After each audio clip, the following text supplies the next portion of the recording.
Bonjour à tous, Sid avec vous. Donc Sid va vous faire la petite mise à jour, mise au point, suivi BTC, Ethereum. Donc on avait vu Solana, je vous ai expliqué, regardez sur la vidéo, comment apprendre à TP. Donc à TP, bon, à prendre ses profits. D'accord? J'ai donné la technique, la meilleure technique pour optimiser la prise de profit. Donc n'hésitez pas à regarder la vidéo, la liker au max, celle de Solana, je viens de la faire juste avant celle-ci. Donc je vais vous montrer le petit suivi BTC. Donc n'hésitez pas également si vous voulez mettre un pied dans le projet Zenic, donc n'hésitez pas. Si vous voulez prendre un hub ou une partie d'un hub, n'hésitez pas, je vous ai mis le lien et regardez la vidéo. C'est pour la future, donc le token des Émirats Arabes Unis qui vont déclencher une plateforme et tout ça. Sortir une plateforme, une application, la totale, donc c'est que les prémices, donc c'est que le début. Donc n'hésitez pas, si vous voulez mettre un pied dedans, acheter une partie d'un hub, par exemple un investissement sur 250 euros, ce qui n'est pas négligeable, ça va pas vous tuer 250 euros, je pense. Ok, là, qui vont dire que c'est du fake, c'est tout ça. Faites votre avis perso. Moi, en tout cas, perso, j'ai mis un pied dedans et après, l'avenir le dira. L'objectif, c'est de gagner le maximum de crypto Zenic et en plus, il n'y a pas beaucoup de hubs, il n'y en a que 150 000 pour le monde entier. Donc, revenons au BTC. Le BTC, voilà. Donc là, nous avons ici, comme je vous l'ai montré, la réaction ici. Donc pour l'instant, les plus hauts sont de plus en plus bas. Je récapitule, regardez, branche de l'éventail de Gann, rebond ici, cassure ici. Vous avez dit, vous vous rappelez, un rebond et là, la cassure. Et on est venu retester, comme si on faisait un pullback par exemple. Voilà. Ceux qui aiment bien les figures chartistes, regardez, là par exemple, vous avez une épaule, tête, épaule. D'accord? Ceux qui aiment bien ça. Épaule, tête, épaule. Ok, mais moi je trade pas ça. Moi je trade avec Monsieur Wyckoff. Monsieur Wyckoff me dit qu'il y a une distribution qui est en place. BCARST SO UT. Ici retest, ici zone UT. Chute, on doit faire ici une incursion sous BC, ce qui a été fait. Et on doit aller faire un UTAD ensuite, un plus haut. Mais pour moi, il peut aller chercher cette zone-là pour aller chercher plus de liquidité. Pourquoi je vous l'ai expliqué sur la vidéo d'avant. Donc si on trace ici, regardez la structure ici, on va aller en H4. Bon, on va aller en H4, oui. Allez, pour voir ici, je crois que je l'avais tracé déjà, je crois, le Fibo. Si je me trompe pas. Non, bon, bref. Ici, sur le plus haut, celui-ci, on va aller chercher la TH. Vous voulez chercher la TH? Allez, on va chercher la TH. Et le plus bas ici. Allez, on va prendre le Fibo de tout. Donc, on est sur les 50%. D'accord? Au-dessus des 50%. Donc, on est en zone discount. En zone premium, excusez-moi. Et là, on titille les 50%. Regardez. On a fait une petite incursion ici. Une deuxième incursion. Donc, je pense qu'il doit aller redescendre, recharger un petit peu pour refaire une petite hausse. D'accord? Pour refaire le double sommet ici qui s'appelle l'UTAD et ensuite rechuter et aller chercher ici cette zone ici. C'est quand même le Fibo 38.2 par exemple. Entre 38.2 et 23.6. Voilà, donc cette zone-là, voire aller chercher ici, comme je vous l'ai expliqué sur la vidéo suivante d'avant. Vous l'avez celle d'hier. Donc n'hésitez pas à regarder les vidéos d'avant parce que je ne vais pas me répéter à chaque fois. Je vous fais juste un petit récapitulatif rapide. Voilà en ce qui concerne le Bitcoin. Ok, pour l'instant on observe. Donc là, on est sur une petite descente en pullback. D'accord? C'est une descente en pullback. On appelle ça un complexe pullback. Regardez, un complexe pullback. Ou une structure de rotation. Ok? Structure de rotation, structure de rotation, neutralité, hausse. Structure de rotation, neutralité, hausse. Vous allez avoir ça normalement. D'accord? Donc soit il s'arrête à ce niveau-là, comme je vous l'ai dit, soit il va chercher ce niveau-là. Ok? Parce que voilà, ce niveau-là, il va aller encore le chercher. Il est parti chercher, il a fait une rehausse. Et ensuite, il l'a pas encore cassé. Donc pour moi, il doit casser ce niveau-là pour aller chercher ici. De la liquidité, il faut aller chercher l'argent. Si on trace ici, regardez le petit Fibo ici sur ce point haut et ce point bas. Dac, et ben les 50%, ils sont là. Donc on est juste au-dessus. On est venu titiller encore la zone. Regardez, on a titillé la zone. On va faire une incursion et remonter. À mon avis, on va aller chercher ici, qui correspond entre le 38.2 et le 23.6. Ok, minimum.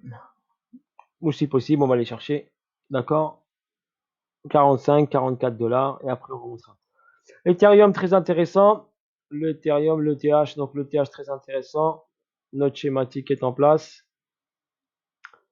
Donc notre schématique est en place. Regardez, ici on a un BC. Donc notre distrib est en place. BC. En place. ARST SO UT. Il est replongé. Ce que n'a pas encore fait totalement le BTC. Et après on a l'UTAD qui est sur l'UTAD ici. Ok. Donc on a pris la liquidité de ce sommet là.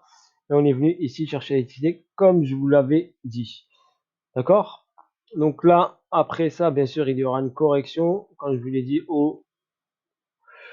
je pense aux 2500 dollars, c'est ça que j'avais dit. Normalement, c'était ça, le chiffre, si je me trompe pas. 2005, 2007. Donc dans cette zone-là, ça donne quoi ça? Ça donne 2006.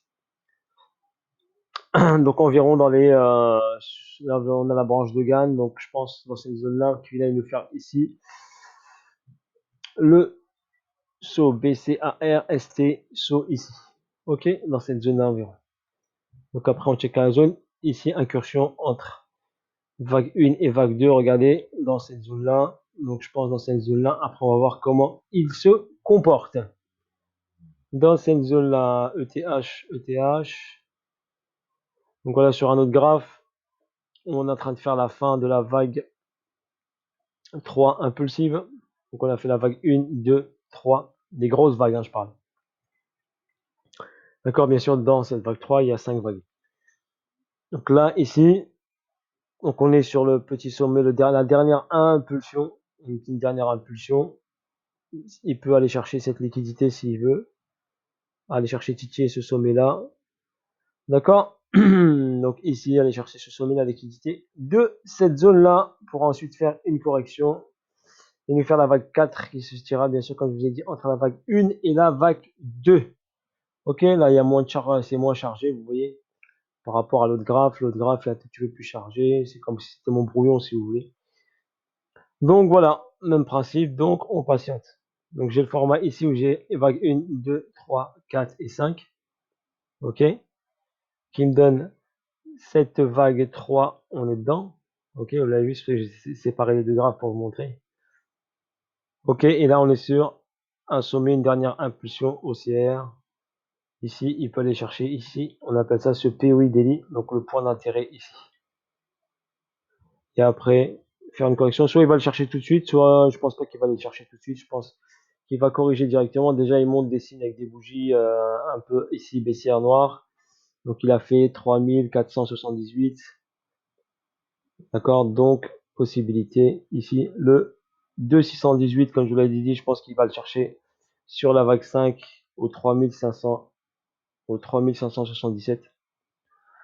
Voilà, après avoir fait ici le saut, aller chercher ça, voir annexer. Ok, voilà, prendre la liquidité de ce sommet-là qui nous intéresse. On n'oublie pas, on regarde un graphe de gauche à droite.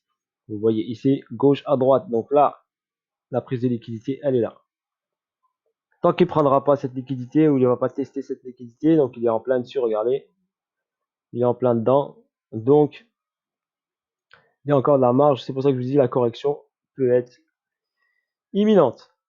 Petite correction imminente là, boum, on va aller chercher sur le TH si possible. Ici la zone des 4 et BTC, regardez. Donc même principe, on est sur une zone clé, donc la zone qui est là. Graphe qu'on regarde de gauche à droite, regardez, hop, on est là. Donc là, on est sur une zone ici de sell intéressant, donc il commence à montrer des signes de faiblesse ici. Pas besoin de regarder le RSI, d'accord? Si vous voulez qu'on le regarde, allez, hop, double clic. Ici en H4, j'ai pas grand chose qui m'interpelle. Je vous ai mis bien le RSI des indicateurs, donc je vais vous montrer. Là, regardez, j'ai que des sommets de plus en plus bas, ok, qui interprètent ici, regardez, sommet de plus en plus bas. Donc ici, hop, par exemple, là, on avait une divergence. Ici, regardez, le prix monte et là, le RSI descend. Donc une divergence baissière en H1. Donc divergence baissière ici qui essaie de confirmer, regardez, sur cette descente-là. Voilà, ceux qui aiment le RSI, je vous le montre. Moi, j'utilise pas, je peux vous le montrer comme ça. Ou il peut me confirmer quelque chose. Ici, regardez, en M15, on a ici un sommet. Donc le sommet ici est plus haut, RSI plus bas. Donc divergence ici, baissière ici. Mais je me fie pas à ça pour trader.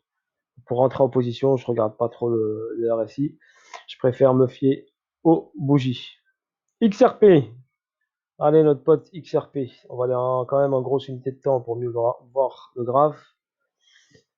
XRP, comme je vous ai dit, donc on est sur une distribution BCARST. Il doit faire le saut. Donc, hop, le premier niveau, allez chercher.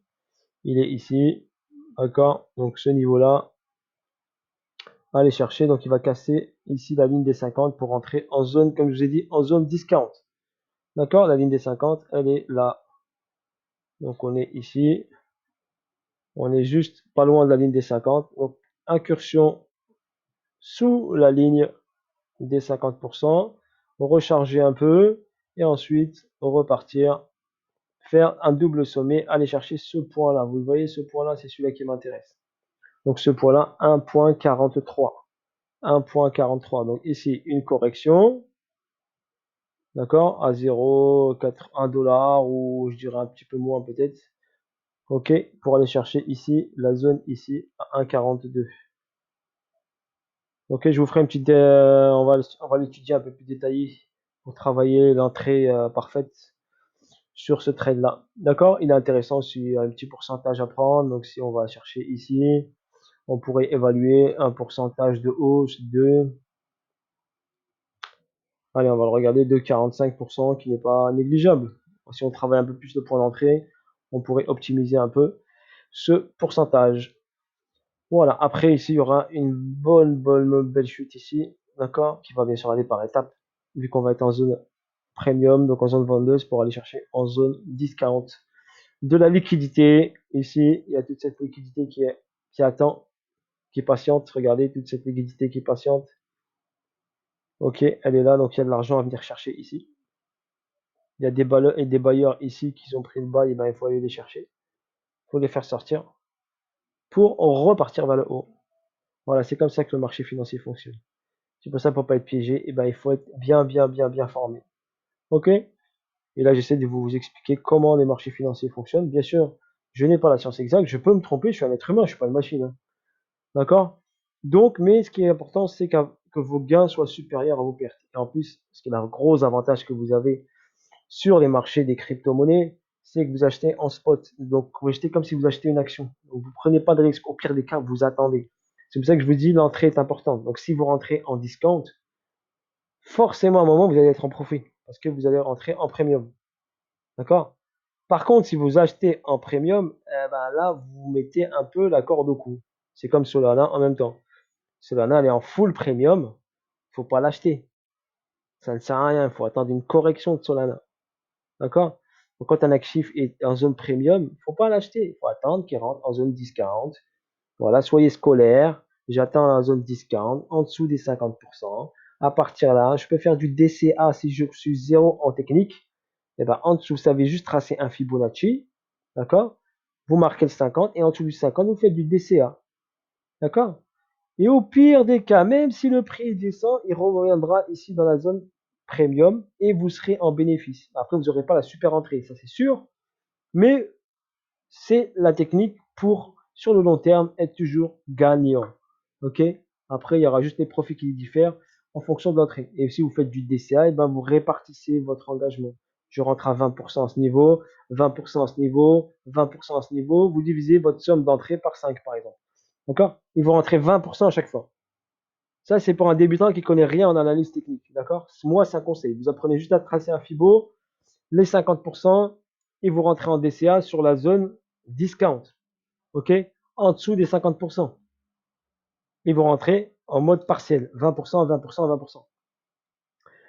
Et je vous ai fait sur Solana comment prendre des profits.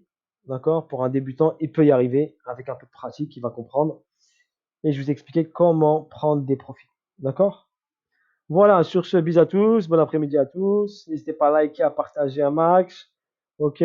Si vous voulez pas participer du projet Zénith, vous avez mon lien de parrainage, mon lien qui vous parraine, qui vous emmène sur un dashboard.